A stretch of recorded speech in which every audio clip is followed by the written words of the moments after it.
Delighted now to be joined on the Star Sport podcast by world rowing bronze medalist Aoife Casey, who's back in Skibbereen, back in West Cork soil after her heroics in the Czech Republic. First off, Aoife, huge congratulations. Thanks so much, Kieran. No, it was really dream come true. I think when we went over there, we weren't sure what we were going to produce. So really happy now that we've come home, myself and Mags, with a medal around our necks. So we couldn't have wished for more, to be honest. You said in the immediate aftermath on Saturday after that A final where yourself and Mags won the bronze that you were in disbelief. So here we are a few days on. It's Wednesday now. Has it sunk in that you're a senior world medalist? Yeah, to be honest, kind of and kind of not. I'm home now and I've slept for a good bit of the time, but I'm really happy now that we were able to, I suppose, do our best race, because we're kind of like a process-driven crew, and we don't really think of we don't put too much pressure on ourselves, really. We just focus on doing the best race, and to be able to have done our best race on Saturday and have come away with the medal, I think it's made us really hungry for more. Just to like, it really feels like now we're thereabouts, and it's just about keep training, keep working hard, and hopefully next year we can build on this success. Is this the moment that yourself and Mags were waiting for? Like, it's a big breakthrough. It really seems like yourself and Mags now have put yourselves on the map. Like, you're third in the world. You have a bronze medal show from the Worlds, and I think it shows like all the work, all the effort, all those training camps abroad, all those early mornings up in the NRC, that it's all paying off. So does it feel like it's a big moment, Aoife? Yeah, in fairness, I think it's been a long journey, to be honest. I suppose qualifying late at the last transfer regatta last year for the Olympics, and then having a great regatta there. But even this year, I was busy finishing college, and I didn't have the best season of COVID, and then I missed a few trials, and the whole Irish squad has really come on this year. I felt like the lads are in a world of their own, winning left, right, and centre.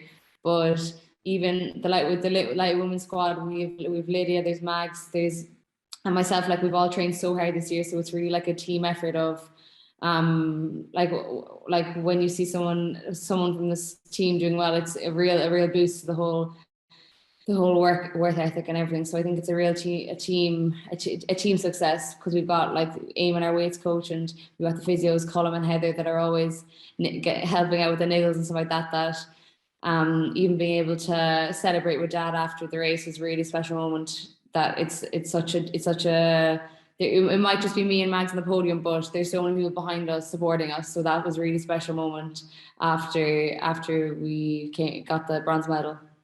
Take me back to the final itself. So on Saturday over in the Czech Republic, even beforehand, how confident were yourself and Megs that you could get a medal? You'd finished second in your semi-final, so you knew you were thereabouts. So how confident were you, Aoife? Oh, I don't know, to be honest. We didn't put too much pressure on ourselves at all, really. I think with live rowing, it comes down to like point something of a second. Like, I'd say it's probably the most competitive event at the Olympics at any race. Like, the live women's doubles or the live men's doubles even are going to be so tightly packed. So we knew like we had a good race in the heat, we had a better race in the semi, and we're thinking, right, we don't know what's going to happen in the race. There could be 6 boats in a line like the Olympic final last year, or there could be someone trying to take it early and everything. We didn't know what to expect, but I think we just focused on, like, all I was thinking at the start line was, okay, I need to do a good first 5 strokes, and then once I finish, it'll be grand. So we just broke it down into saying, okay, we want to do the best start we can, and then a strong middle. We didn't really put too much pressure on ourselves that way. We had small focuses in the middle of the race, but like, we didn't really say, oh, okay, of course we were thinking we'd love a medal, but we didn't really speak it. It was kind of like an unspoken desire to do our best. And because I think we knew that if we did our best race, we would be able to be on the right side of it. But at the same time, you never know, like we're rowing, what way the race is going to unfold. So I think it was even 3/4 of the race through, and we were battling with the French, like who's gonna crack here. But we really just focused in on ourselves and our speed. And I suppose you can only control.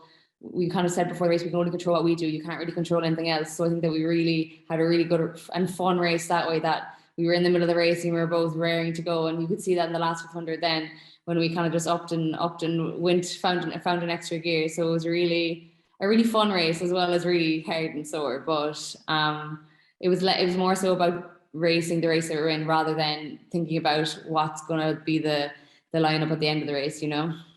When you're in a race like that, and like you said there with the French crew, like that last 500 meters, you were battling for that bronze medal. How conscious are you that, like, in real time, okay, like we could get third here? Like, would you have known at that stage that you are in the bronze medal position, and how close the French were? Like, what's it like in the boat in those final couple of 100 meters? Yeah. I suppose coming through the last 500 meters, I think we both had a look across. We're really bad, and I'd say you could see us every second minute looking to see where they were looking at outside the boat. But I think I must have made a call to go around the last 100 meters, and I think at that point of the race, we'd been with the French. I think we had the same time to the halfway, and maybe the same time the next 500 meters as well. That like it really comes down to great interest, who kind of like wants it more. Like we were moving well, and at some point in the race you just have to go. So it's like we're either gonna fourth is probably because we both came fourth in Europeans when I was in the scull, and Max and Lydia were in the double, and we all came fourth, and we were saying it was the best place to come for motivation, but the worst place to come because you're just outside of the medals. And I think what was going through my head anyway in the last one was like, there's no way I will die trying, but I'm not gonna be coming fourth in this race. So we gotta find an extra gear, and luckily we did. So it was really, really satisfying that like more often than not in previous years we've been almost there but not quite. But it was really satisfying to be able to have everything go in our favor and really work hard and be able to get results from this race in particular. Can you fill me in, so Aoife, like those minutes after you cross the line to when you actually get on the podium, what's the process that you actually go through then, like bringing the boat in off the water and before you get your medals? What actually happens there? So it was my first, to be honest, Kieran, it was my first time ever doing that either. So it was a new experience to me too. But there's a kind of a slip on the side of the water that you just hop in off, and people give you a bottle of water, and you're ushered up the steps to kind of like a waiting area for the podium for the medalists, I suppose. And there we had an interview with RTE. Oh my God, I'd say I watched it back, and I don't think I'll ever watch it again. I was talking like I'd never spoken so fast in my life, I'd say. We were both very excited for that interview. And then after that, I rang my mom. I got someone's phone and just gave her a ring because all the gang were back at home supporting. So that was really special. And then they just called our names and we headed onto the podium. So it was a real treat, to be honest, a bonus at the end of the race. I was class to see, and even when Paul and Fintan were being interviewed after by RT, yourself and Megs, I almost see like you joined the interview and to see the four of you together, like, and that's such a strong lightweight, like they have the four lightweight medalists there together. But as the lightweight group in Rowan Ireland right now, it's such a strong group. So what's it like even for yourself, Megs and Lydia, to be able to train against the likes of Fintan and Paul? Because we'd had Fintan on the podcast before, and he said had some battles with you on the water. He'd be in the single and you're in the double. So what's it like to just have them around the place? Yeah, no, it's really good. We have a really good squad at the minute, and I suppose Dad leading the charge with it. That we had a really good camp in Bagnoles even. We were, because the way it works out is that the lightweight women's double is usually the same speed as the lightweight men's sculler, just physiologically wise and on the water and stuff like that. So it's always a good battle. In Bagnoles in particular, a few weeks ago we had Finn was in the scull, and then we had Hugh Moore as well. He was the lightweight sculler for the world champs. So we had every day, every piece of session was a really good battle. So I suppose it's just when you're in a team like that where every day you're going to water, even if it's in a scull or a double or whatever it is, like your own objective to just get the most out of ourselves and see who can squeeze out that extra kilometre and say they've won the kilometre race of the day. But no, it's really good fun, in fairness. Like we on the water we're professional and we train as hard as we can, but then off the water you can relax, and you know you're in a team environment where everyone just wants everyone to do their best and get the most out of themselves. So it's a really positive and kind of strong environment to really be around and push off and gain speed with. You mentioned Dominic there. Obviously, Dominic is the Rowan Ireland lightweight coach, but he's also your dad. So that embrace or that moment you had with him after when you came off the water and he knew that his daughter, he'd helped to coach his daughter to win a world bronze medal. What was that like for the two of you?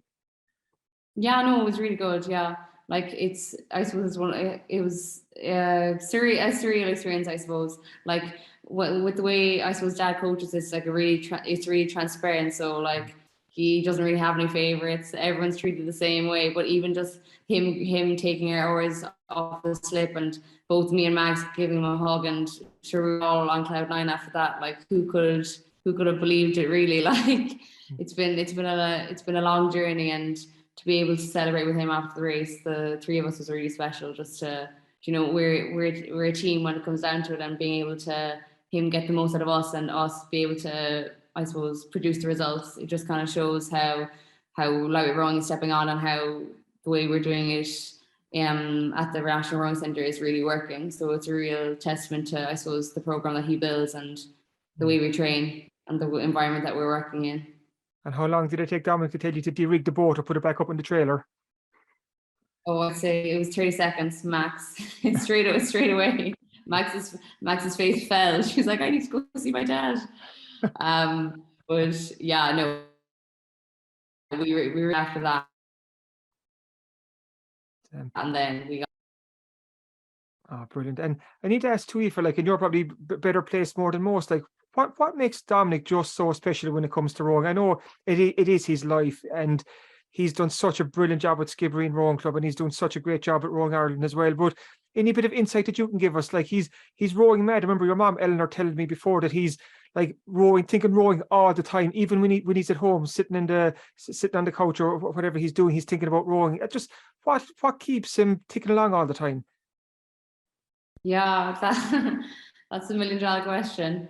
I think his love of the sport, and like the way that he teaches us to train, and the way we train every day, is that he's giving us his best, so like we need to give our best. So like if he's giving 100%, then there's no way we can give less than 100 back to him, So that's a really good a good kind of like work ethic that we all have, and that he instills in us. And just like there's no secret, or there's no magic recipe, but just the way that we keep it simple and just focus on the small things and not overthink it is really, I suppose, it's showing in the fact that we all that we did so well this weekend, I think.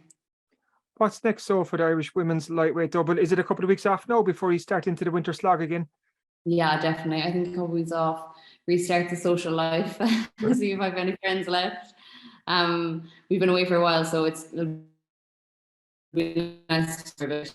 And I need to find a house as well. I'm on the house hunt, looking at Daft and stuff like that for a house in Ballincollig. So it's just kind of back to reality, to be honest, Kieran. Relax for a few weeks and then back on the rowing. And what is the plan? Like, obviously 2023 is going to be a pretty big year. That's when Olympic qualification can be gained, or can be and like you've college as well, and you've rowing. So have you any plans, or sorry, you're finished college, aren't you? Sorry, you were telling me before, like you graduated from college. So what is your plan for coming up for the next 18-24 months? Yeah, that's another big question. Rowing's definitely probably my main focus at the minute. I think I managed to do my 4-year degree in the 4 years, so I finished that in May. So I think just a bit of a breathing space now will be good, just to focus on rowing and see how much I can, I suppose, push myself just rowing, because usually I'm trying to balance full-time college with full-time rowing, which is kind of a recipe for disaster. So I'm kind of excited to see how rowing full-time for the next few months goes. And then if it doesn't go, I'm sure I'll find a part-time or a full-time gig that I can keep myself occupied with. But even heading into rowing full-time for the next couple of months and however long, the fact that you have that world bronze medal to look at, it in your back pocket now, like that's a great boost going into the winter for yourself and Megs. Yeah, definitely. I think it kind of just shows like that the way we're training and the way that we approach everything is really working. So it's just kind of like an extra motivator to get through the season and start into the next racing season. Exciting times ahead, I think. Exactly, exciting times ahead, and you gave us plenty of excitement last Saturday in the Czech Republic. So congratulations again, Aoife, and enjoy your couple of weeks off before the winter training begins. Lovely. Thanks so much, Kieran.